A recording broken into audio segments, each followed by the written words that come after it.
Hi guys! Welcome back to my channel. It's me, Mia Moore, ang nagsasabing hindi lahat ng laro ay basta laro lang. Gusto mo bang malaman kung paano kumita ng 180 pesos a day nang nakaupo ka lang at naglalaro? Halika at pag-usapan natin kung paano. Una ay syempre aalamin muna natin kung magkano nga ba ang presyo ng mais at apple. And yes, meron na po tayong mga bagong set of seeds. Pero iisa-isahin po natin iyan dito sa market. Makikita natin na ang presyo ng mais at apple ay parehas. Ito ay nagkakahalaga ng 3 gold coins. Ano naman kaya ang difference ng output nilang dalawa? Well, dito kung makikita nyo na halos parehas lang naman sila. Ang isang mais ay mayroong 2 kahoy na output at isang mais. Ang kahoy na output na makukuha natin sa bawat harvest ay mapupunta sa pambili ng seeds ulit. Kumbaga parang paikot-ikot lang siya and yun yung nagiging puhunan mo or yung pinakaginagamit mo para pang-recycle na pangbili doon sa mais na seed ulit. So, ayun, ang mais naman na makukuha natin ay ang siyang magiging income natin. And ang income ng mais ay nagkakahalaga ng 0.600 diamonds ang isa. Kaya naman kung ile-level up natin lahat ng plots natin into level 2 at magtatanim tayo ng mais sa 30 na plot, ay meron tayong 0.600 times 30 is equals to 18 diamonds. At ang 18 diamonds kapag ipinalit mo sa PHP ay magiging 180 PHP ito.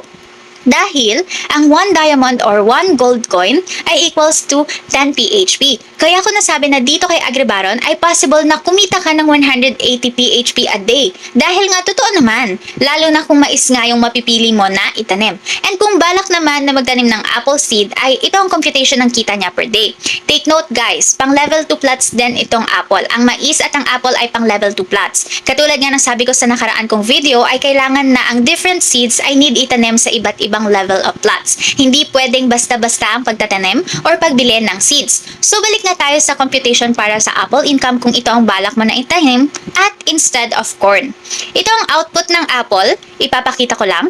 Ang apple ay meron ring 2 kahoy at isang apple na output. Same din, ang kahoy na output ay pambili natin ng seeds ulit. At ang magiging income ay yung sa apple. Bakit ko nasabi na ang kahoy ay pambili lang din ng seed?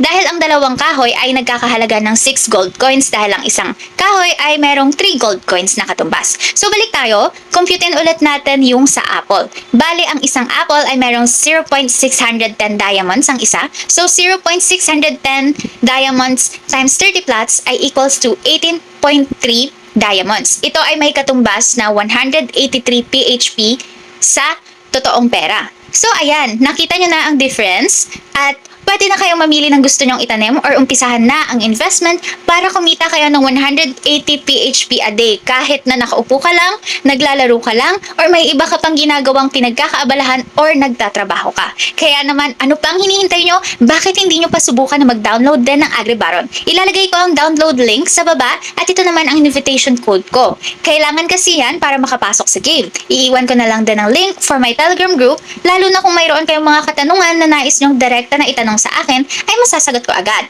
Lahat ng link ay lalagay ko sa description part at sa comment box para makita ninyo.